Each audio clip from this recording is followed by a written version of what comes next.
Hey, what's up? Welcome to Poolshed Games. I am the Merc, and I want to start off with an announcement. We have set up a Wi-Fi network here at Poolshed Games. This is exciting because now it means we can do more stuff than we could before.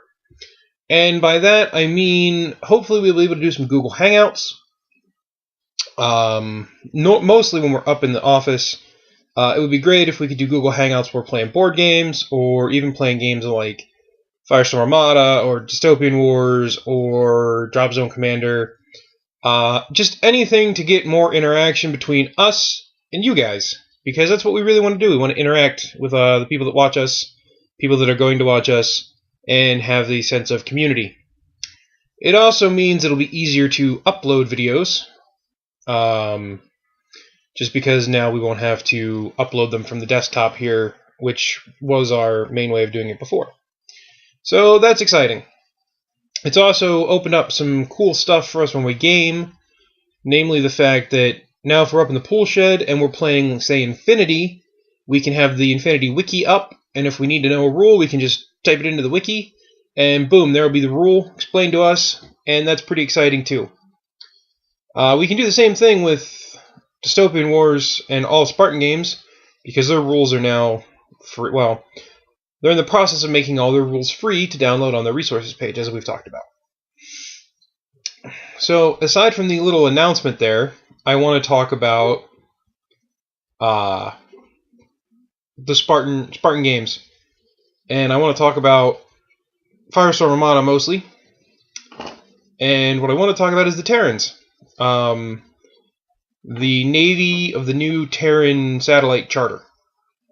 The NTSC. And I'm going to show a couple of models. They're older models. They're not in production anymore, I don't think, from Spartan themselves. They've been replaced with more updated versions. The updated versions are a little bit more detailed, I've noticed. But that's because these ships came kind of right after Uncharted Seas was released. And it was still the kind of Spartan game's infancy, which I'm really glad that we have these. They're a throwback to an older time than the beginning of this. So first I'll show the models, and I'll talk a little bit about the fluff and my impressions of what the fleet is going to do. So the first model is one of the original Terran cruisers. As you can see, it's a nice model. It's kind of flat. I don't know if you can tell or not, but the flight peg, where the peg is supposed to go, is completely filled with glue.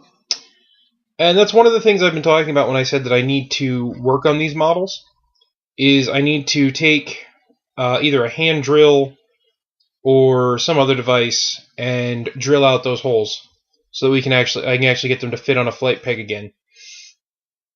Here, I'll give you a look at the engines. All in all, I really like the way the Terran ships look. It's part of the reason I chose them as my fleet. They do have kind of a flat, Star Wars-y Star Destroyer look to them, to an extent. I mean, they don't have the big command towers, but they do have that like really flat, hard sci-fi look. This is one of the original frigates. As you can see, there's not a whole lot going on there. Show the engines. That's not necessarily a bad thing that there's not a whole lot going on there. I mean, it's a tiny frigate. Now, this doesn't have any glue in the flight peg because these were small enough they didn't need to be glued onto the flight stands. So as you can see, those are the old school original Spartan Games Terran models. Now, moving on from that, I'm hopefully going to be getting some of the new stuff. The Keurig Alliance Fleet Guide definitely gave me some inspiration for my fleet and how I'm probably going to build it up and run it. So, who are the Terrans? Well, the Terran are the reason the Dendrenzi and the Directorate are around. The Terran set out to colonize space. They encountered the Saurians, which were a breakaway faction of the Ceruleans, which is another alien race in the game. They found jump gate technology, and that let them spread all across the stars. And that was initially the downfall of the original Terran government system was they spread all throughout the stars, and the people in the far reach, the frontier, I guess kind of had a American like revolutionary moment where they're like, we're paying all these taxes, we're not really seeing a payout from it. We want to break free. And this is, it came from Rents, who founded kind of the Dendrenzi. So you had the First Secession War. And not to beat around the bush, the Terrans didn't handle it as well as they could have. They created a lot of their own problems here.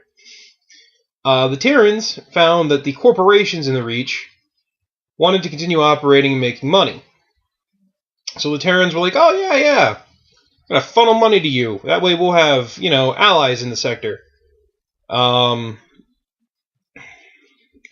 the Terran broke their fleet in, and they surrounded the planet, which was the home of the rebellion, home of the secession movement. And they said, basically, you have two options. Surrender and stop fighting, or we will make this planet cease to exist. The secessionists, of course, didn't stop fighting, so the Terran made the planet cease to exist by bombing it with nuclear weapons from high orbit, until it was a barren, lifeless wasteland. This broke the back of the first secessionist movement, but it also fueled fires for the later movements. After the war, the Terrans kind of got complacent.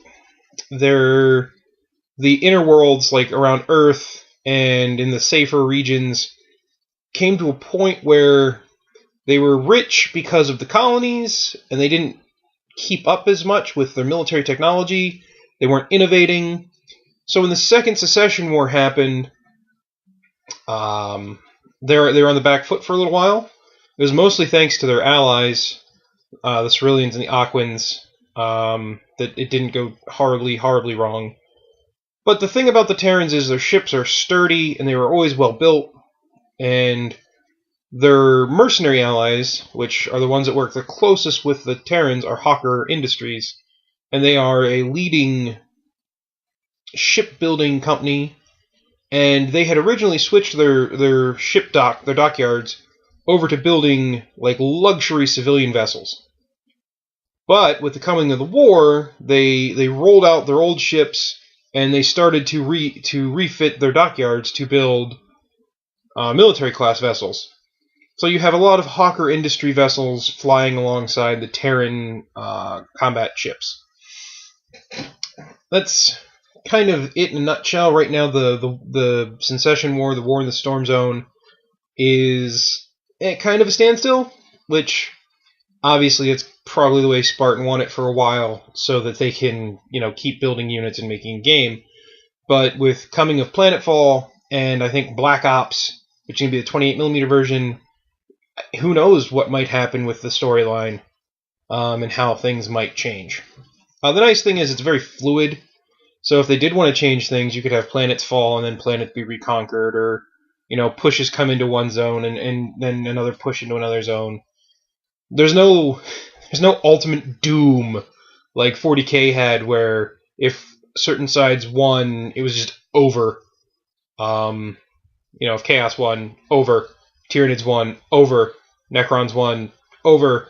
It's not so much that way in Firestorm Armada, because it's more of a political science fiction, military science fiction, where you can have wins and losses without one side just being utterly destroyed. Now, moving on from that, just a little bit about the fluff. It's not in-depth or anything by any means. I want to talk a little bit about the fleet. I remember when I played the Terran back in 1.0, the rules, they were kind of like get-in-your-face, heavy brawlers. They had turrets, which was uncommon. Not many of the races in the game have turrets on their ships, so that gave them a bit of an advantage, and they had torpedoes. Having read through the 2.0 rules and looking over the 2.0 fleet for the Terran, I can definitely see that they are still like close-range brawlers, and everything I've read on the forums has kind of cemented that idea for me, where the best way to do this is you have some heavy-duty ships like your Tyrant battleship and your Dreadnought. You can give them more shields, and you just drive them into the enemy's battle line. But you also have support ships like the Aegis shield cruisers and the destroyers that can sit back, the destroyers especially, and they just launch torpedoes. So again, you have this hearty mix of tough, resilient ships that can get more shields, and a support element of ships that can sit back and fire torpedoes and other elements into the enemy fleet to kind of break them up. I don't know how the Terran fighter bomber game works, because it's the one section of the rulebooks I think I need to play to fully understand how that'll play out. But their carrier seems like a decent carrier. So that's all I can really say about that. Now, some things I've noticed, some of the ships are they look weak on paper. The cruisers, the regular cruisers especially, look weak on paper. They have a lower DR than pretty much every other cruiser in the game. But there's things you can do to mitigate that with hard points and upgrades. Like, you can make them faster, you can give them an extra hull point, you can, I think, increase their shields. But one of the key features of the Terran fleet is they still have the turrets. Most of the big ships have turrets on them, which is nice because in this game, it's not quite like Dystopian Wars where almost every ship has a turret on it of some kind. In this game, you have a lot of foreguns, which are fixed channel, and you have a lot of broadsides. And the Terran can throw more dice into, one of their broadsides or their front with their turrets. Or they can split their turret dice up into different firing sections. At least they used to be able to. I don't know if you can still split the dice up like that or not. I have to read through the gunnery section of the rules again. But the nice thing there is, say you have, like in Range Band 2, say your broadside has 16 dice. So you have turrets that give you, 10 dice. If you, link those together, now you're throwing an extra 5 dice into your broadside, you're up to 21 dice at Range Band 2, which is pretty good. And it gives the Terran a bit more punch, and it makes it a little bit more flexible. Unlike the Dendrenzi, who have gun racks, which are kind of like turrets, but they can only fire either to port or starboard. And if they fire to one, they can't fire to the other. So that's kind of the Dendrenzi's broadsides. Whereas the Terran have broadsides, and they have turrets that supplement the broadsides.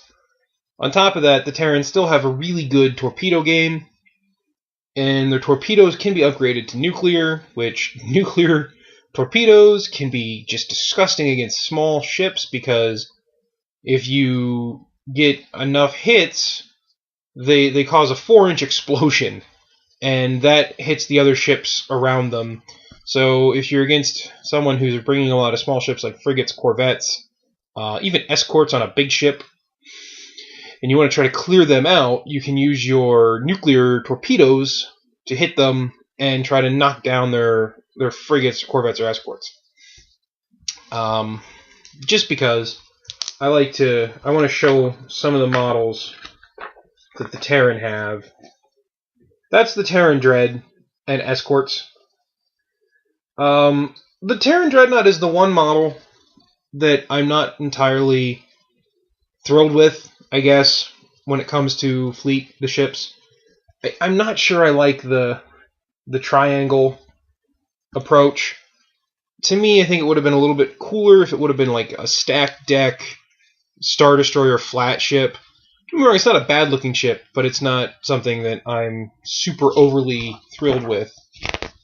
And here you have Dreadnought, the new carrier, and new frigates. I have to say I like the new carrier. The new carrier is a lot more interesting than the old carrier. The old carrier was just kind of flat and, boring.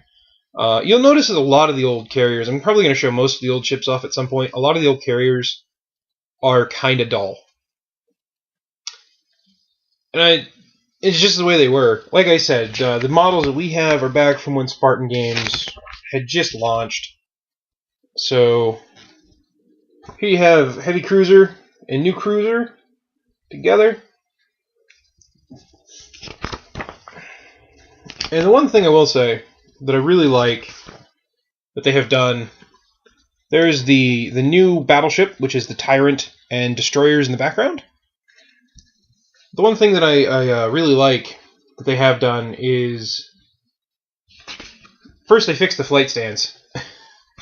Because back in the first edition of the game, the flight stands for these models were just nightmarish. And, I mean, they were bad for Uncharted Seas as well. There was a lot of issues where the peg wouldn't quite fit into the hole of the model, or models were too big for the flight stands they gave you. Because I can't speak for the later stages of Firestorm because we kind of stopped playing it. But I know in Dystopian Wars they started to give you these just great flying stands that either had 2 pegs or 4 pegs, and if you had a big model, it fit well, and it wasn't, like, you know, wobbly. Whereas when we played, we have a couple of ships, like the Terran ship, for example, sits kind of like this on its flight stand, because there's 1 peg, and the ship is like this long. So that's one change that they made that I really appreciate. The other thing that I really like that they did in this book, the Keurig Alliance, and I'm sure they do it in the Xenian League book, is they give you fluff for, like, the different fleets that operate within the system, within the faction you've picked, and that's really given me a good idea of how to build my fleet and what I'm going to do with it. So to end, I kind of want to say that I'm super excited to try the game. I think the Lich Lord and I are going to play a game of this on Friday, after we play a game of Dystopian Wars with the group. And I'm curious to see how the Terran will play out on the board. Like I said, we haven't played a game of 2.0 yet. We've been trying, and it just hasn't worked out, namely because we need to fix some of our ships. So these will be getting fixed, so flight pegs and flight stands will work in. We'll work in them, and they'll be able to actually deploy and fly around on the board. And we'll let you know how that game goes. Hopefully, we'll be uploading some pics to Twitter. We also have some pictures from last week's Dystopian Wars game, which was Covenant of Antarctica versus Kingdom of Britannia, which we're going to try to upload sometime this week or the weekend to Twitter, and probably our Facebook group page. So hopefully you guys will look forward to that. And we will see you next time here at Poolshed Games.